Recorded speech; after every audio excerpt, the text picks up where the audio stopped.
Oh my God, Arsène Wenger! What? First player I brought in was Patrick Vieira because people questioned why do they employ Wenger. Biggest phobia? My biggest phobia is the defeat. Defeat. You ready? I'm ready. Edmar, get set. Yes! Mo time! Now let's go. Hi guys, I'm Mo Farah. That's Sir Mo Farah to you, 4-time Olympic champion, and this is Run with Mo. Each week I'm going to be going out for a run with a friend of mine to talk about running, fitness and life, and after all, make sure we're always having fun. That's right. Hi guys, it's Mo here. Welcome to Run with Mo. And guys, I'm in Zurich, FIFA headquarters, and guess who I'm meeting today? My hero, the legend, and the one and only Arsène Wenger! Arsenal have gone through an entire league campaign without losing. Love you, man. Good to see you You wanna do run? in the cold Zurich. I'm warm now, seeing you. Not running. Can't play football, you have to run, unfortunately, you know. All I ever wanted to do as a youngster, play football. You know how much I love football. Yeah. And And I've seen you play. I can't play. I would say at the soccer age we are Little better. better. But yeah, thank you for giving me time. But today I want to know what you've been up to, what's life like. Now, you know, I'm Chief of Global Football Development at FIFA. Yeah. And my main effort is to give every talent a chance in the world, what is not the case. At the moment when I analyze football in the world, I realized that so many countries, there is no chance for children, boys or girls. So I created academies in many countries. At the end of 2025, we have about 60 academies in 60 different countries. All around the world. And we developed as well a training center online, free of access for coaches who are responsible for education of children, that they can know what to do in training. And I am responsible as well to analyze the competitions, the World Cups. So this is quite a lot of work. But now, especially our main effort at the moment is there is no World Cup competition at the moment. So we focus a lot on academies. We go inside the country. We offer to open an academy. We identify the talent. We train the talent by giving a coach paid by FIFA. And we want as well after to play the talent, that means to organize competitions. It is incredible, but honestly, as I said, in my career, you know, I've had people, I've had team, and I've learned, you know, what you can achieve by seeing your role models and seeing how far you can go. And with that, seeing that people, it wouldn't be the same. And to you, what you're doing is so incredible. Well, you know, a coach is there to, I always try to identify my responsibilities at 3 levels. First, the impact you have on the club's life, on the structure of the club, on the dimension of the club. After you have an impact on the results and the philosophy of a game you play. Yeah. And as well, the third impact you have is on the individual development of the players. So I always tried to be active in the 3. And for me, I felt always the most important was to put the club above everything, you know. And I'm proud of that because the values in the way the club is developed by carrying values that are loved and respected all over the world. And that is finally the biggest trophy you can get. Yeah, but you've I don't know how much you know, but honestly, how much impact you had in the Premier League, in football itself. And to me, I remember Arsenal, whereas when you came in, obviously coming as someone new, who was challenging the system, who was changing the way we train, the way we do nutrition, mental health, all these things. You changed that. It's because of you. These things It was exist. 96, I was the first to come in there and maybe the first foreign manager to win the league, you know, so it had an impact. And I'm very happy and proud of that. But I'm grateful as well because I got the chance to come to England at the moment where it was not obvious for foreign people. And overall, I feel my my coming to Arsenal illustrates well what England is about. Is a respect for tradition, but not scared as well to move forward. And that perfect balance that was at Arsenal, I like that. I always loved the tradition of Arsenal, but as well I respect the fact that it is a club who is not scared to move forward. No, but I think in life, as I said, you can't be scared of things. You have to face on. You have the challenge, and you have this thing that you can overcome. And also, often, as I said, even myself, to be the best, you have to have the vision. You have to have a goal. You have to challenge your oppositions. And to you, what you did, it must have been so hard at times, where you believe it, but also you've got to get other people to believe in and to support. Yeah, but the persuasion is one of the most important qualities when you coach. You have to convince other people that what you think is right, and the consistency in your belief is important as well. And after, if you want to create trust, what is very important when you guide people, you have to create trust, and so the capacity to create intimacy between you and the players is something important as well to create the credibility. Credibility is based on your expertise. Trust is based on your capacity to connect with people. And you have that. We love you. I get excited just talking about it. I'm like a little kid because I know I never forget a moment where you got me a message through someone when I won a certain race, and I was like, oh my God, Arsène Wenger, what? Because as a young boy, this is my club. That's the club I love. And you watch you on TV and you see you managing and you win, and then because I've competed and won the race, got opportunity to be able to connect to your club that you love. And for years I followed the races, and many times I felt in the middle of a race, he will never win this. He's boxed in there, and how can he get out of that? And you always manage to find a way, you got to believe in it. You learn something special because, of course, I worried for you in the middle of the race, and finally you found tricks to get out, and adrenaline. Look, it is the same. All the big players I had in my life, and I was lucky to have many. Like you said, you learn from your races, and big people, big careers, the guys learn from their mistakes. They analyze well, why did I do this wrong? When they come back in a similar situation, they get the right answer. Yeah, that's incredible, honestly. I'm excited to run with you. What do you think you're going to run? I'm not excited to run with you because... It's going to be nice. We're going to be having chat. What do you think you're going to run for a mile? You? What would you like to run? What time? I don't know. I didn't... I reckon you can do it. 7:30. Yeah? We go for it. 7:30? Yeah, we could do that. Let's do it.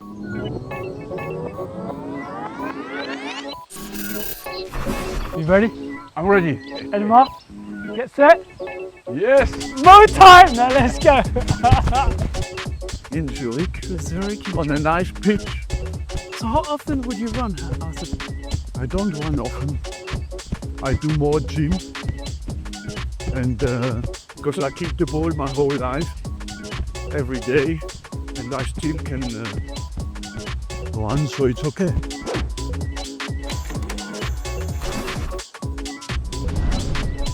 Awesome. What does running and exercise do mentally as well as physically? First of all, that I feel I've done something good for myself, Yeah. And it keeps me fit because I really love to move well. And it's a moment you get in touch with yourself, with what's happening inside you. And most of the day you spend time by caring about what's happening outside. So you get in touch with yourself, and it's a moment of satisfaction when it's over as well. And you feel good about yourself. Sport is good as well sometimes when it's over. Yeah. Did running help you when you were stressed during your managing? Yes, a long time in my career, until the end. On the day of a game, You went out for a run? I went for one every time. How or far? in the gym, or when I couldn't go outside. But I did run every day. Just to get in every that- game before, in the morning when I woke up, Just- first gym, running, and after breakfast. Wow. And when you're running, were you thinking about what do I Yeah. need to do, or do you just want to clear your mind? You think a guy who is managing, he's thinking always about the same thing. Yeah. The game, the team, how what Who am I going to start? have I made the right decisions? Should I start team? Should I change that? No, it helps you to relax and breathe physically because you tense, and overall, especially when you play at night, But in England, it's good because you play in the afternoon, so the waiting time is not too long. Yeah. Between the moment you wake up and the competition. I like that in England. Okay. You changed nutrition in football. How did you learn about it?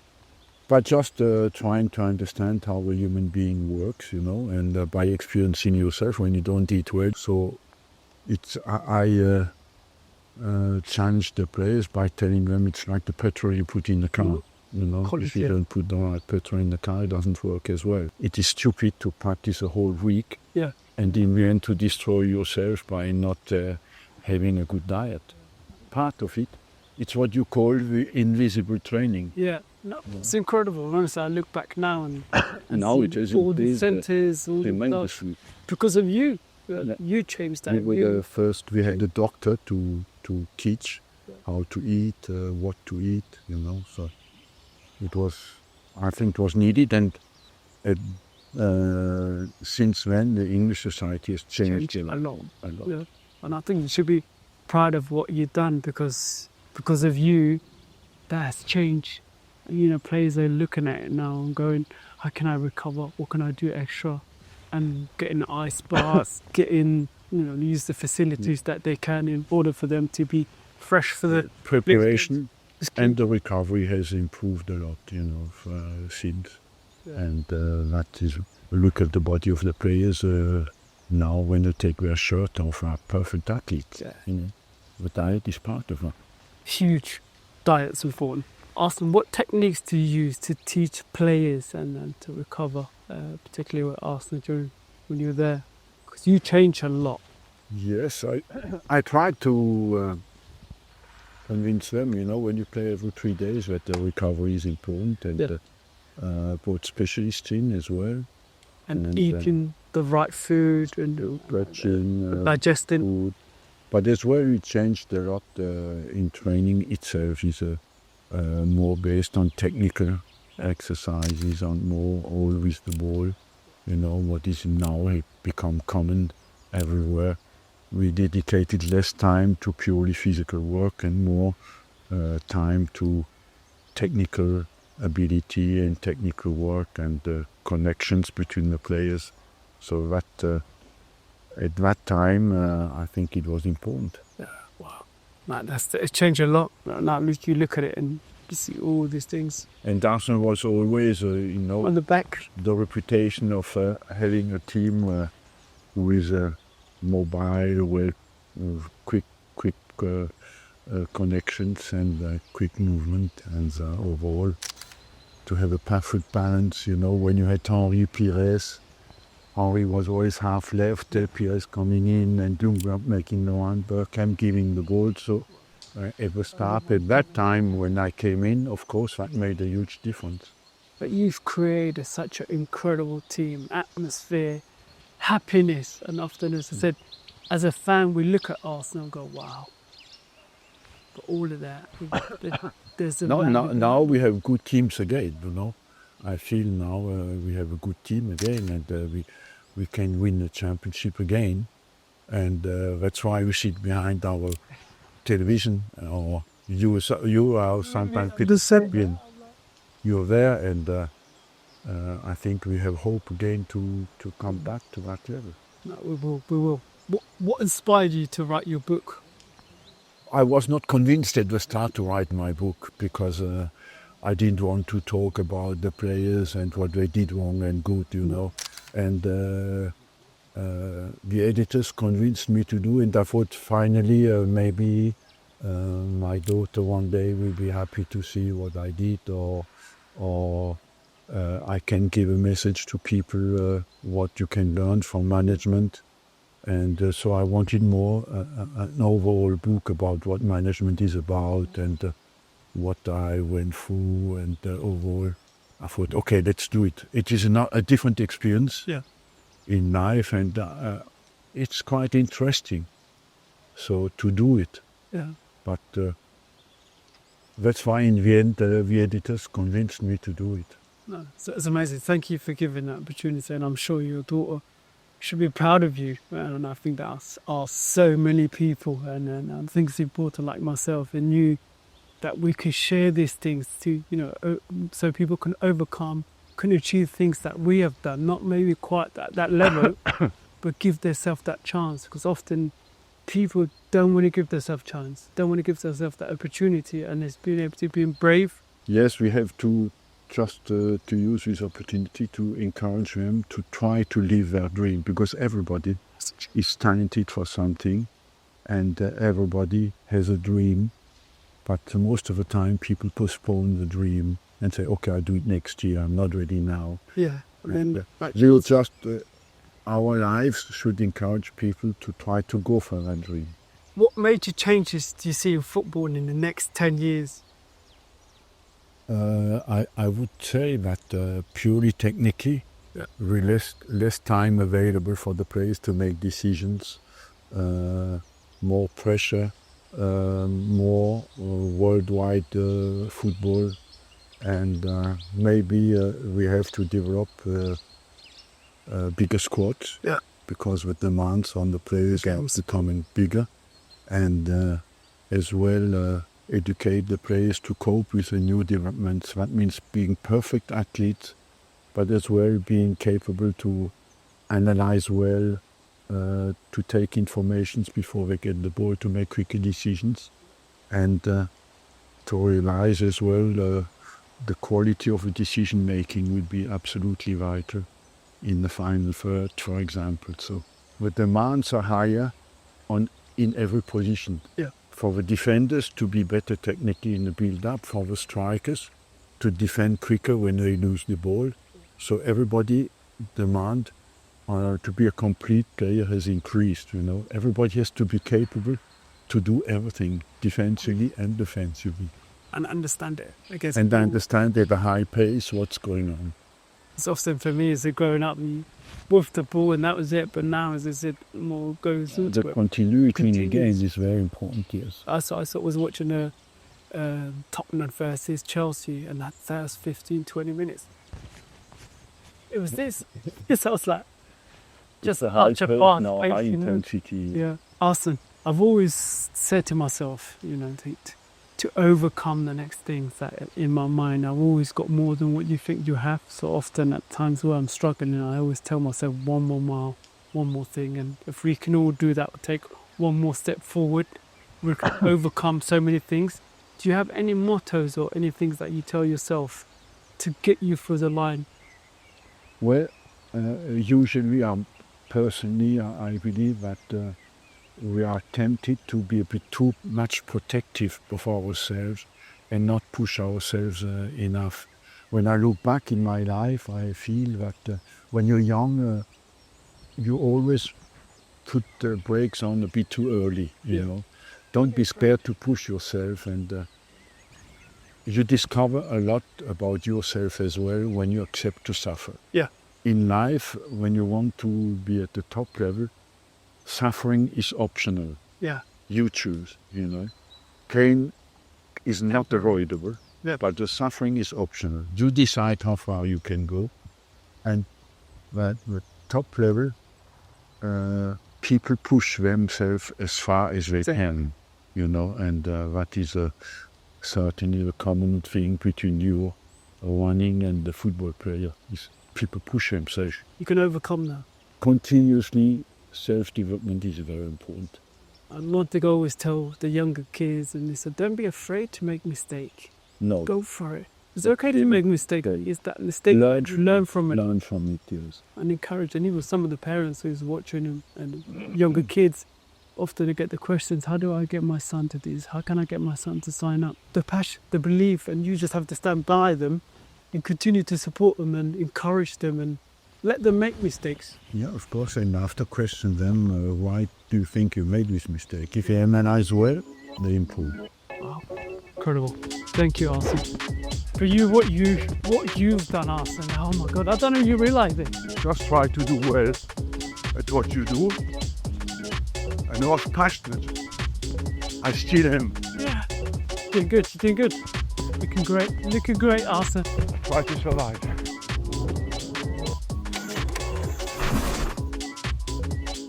Arsène, I've prepared some quick fire questions. You ready? Yeah. While we walk and talk. Okay, role model growing up. In football, Johan Cruyff, Franz Beckenbauer. Johan Cruyff. Wow. Cruyff, I remember that. Yeah. One thing you couldn't live without. Football, of course. Football. That's, Was it always football? It was always from a very young age, yes. So I don't know why. I knew the intensity of my passion. Where does it come from? Don't know. From my village, maybe, from my childhood. Yeah. But, and I was lucky to spend my life with my passion. Still love it. That, Still love it. I'm very grateful for that. Yeah. Amazing. Biggest phobia? One thing that My biggest phobia is the defeat. defeat. You know, we are all a mixture Yeah. of wanting to win and hating to lose. And some of the strikers usually are more the wanting to win. The defenders are more the hating to lose. Yeah. You know? Wow. And when you're a manager, Hate to lose. you hate to lose. Don't want to lose. It gets you quickly to hell. Yeah. And that's why I many times say a manager must reduce the crisis time of a team, because the more every defeat makes you weaker. Yeah. Wow. Your favorite way to relax and why? Is to watch football. Do you very much watch all games? Yeah. When I wake up in the morning, I have in my mind is what kind of game is on tonight. And after that, to read. Yeah. Knowledge. Knowledge, yes.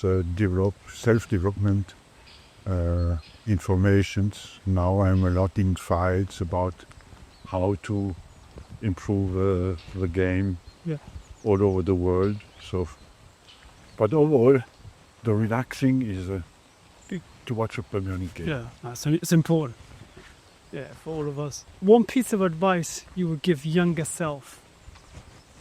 I would say be yourself. Be yourself. Others are already taken, you know. Be Be yourself and trust your eyes, Yeah, not your ears. yeah. That means You often hear lots of. trust what you see Yeah. and not too much what people say to you. Yeah, that's important, I think. Having lived in Japan, what is your favorite Japanese dish? Kobe beef. Kobe beef. Yeah. It's nice, tasty. Yeah, I love that beef when I was in Japan. But overall, I like as well the Japanese rice, you know, the glue. I love it. So next time And, maybe I'll take you out for And Japanese. every day, I love the miso soup. This is Oh, I love it. few nice Good miso restaurants. soup is absolutely good. Few nice restaurants in London. Maybe I'll take you out next time we come to London. Okay, you have Promise? you have to invite me there. Japanese restaurant. We'll come in. Awesome.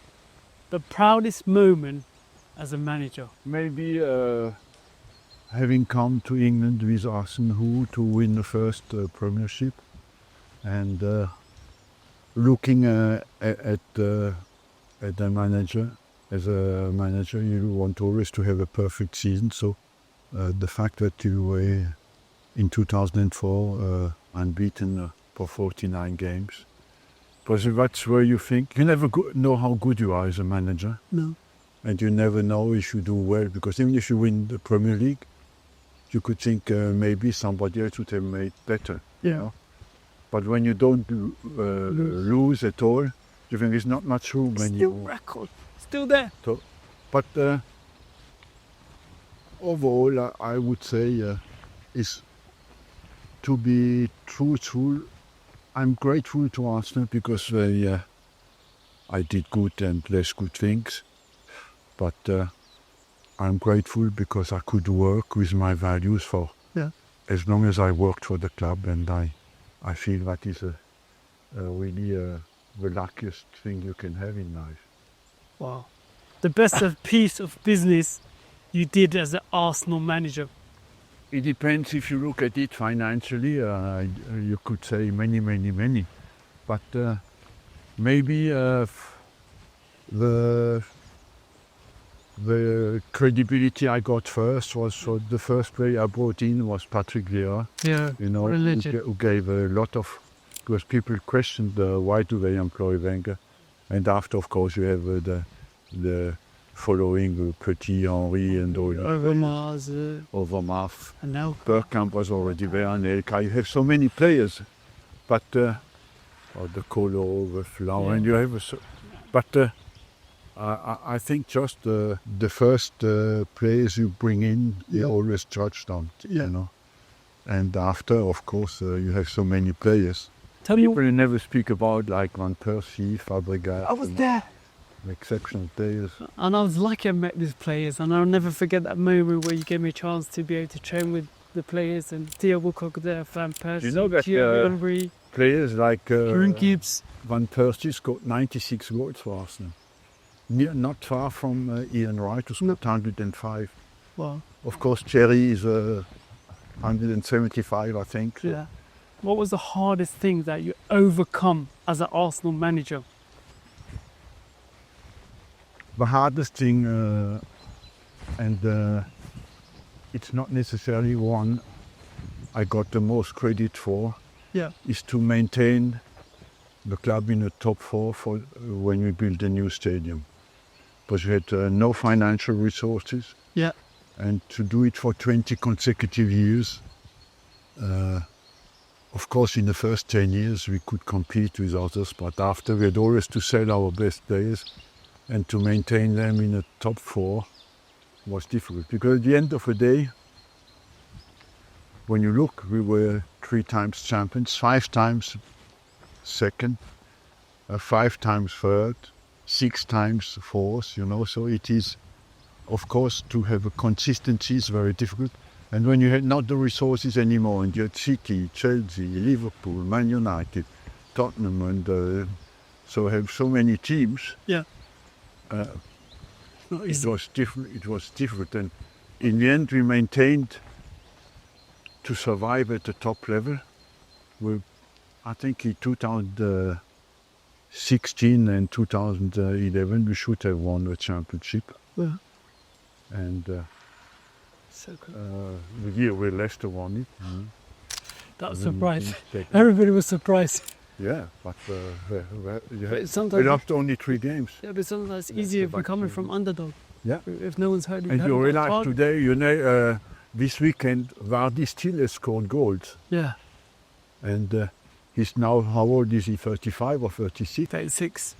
At least 36. And we had N'Golo Kante, Mahrez, you realize after when the players left that they were exceptional players. Yeah. But of course they did fantastically well. No, it's incredible. And as an Arsenal fan, honestly, Arsenal, you've done so much for Premiership, for football, for Arsenal. And sometimes, to me, it's like, without you, what would we have done? And I just want to say from my side of it, as an Arsenal fan, thank you for giving us so many memories. Thank you very So much. much respect.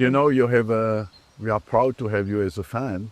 And there are many people who have done great in sport who are Arsenal fans, and we are always very proud of that. So thank you No, thank you. for having always supported us, even in the good and in the less good time. For everything, Arsenal. Go on, last push. Here we go. Imagine against Spurs. And here's Arsenal. Go on. All the way through. Oh, yeah. Look, I didn't warm up, and to get up the hill was difficult. Yeah. And he's so easy. But can I kick a ball? Nah. Yes, Arsenal. It's time to find out what you run for the mile. What do you think? The 3 hours and 20 minutes. Come on, mate. You got more than that. That honestly was incredible. Guys, the time was 6 minutes 48 seconds. That's incredible.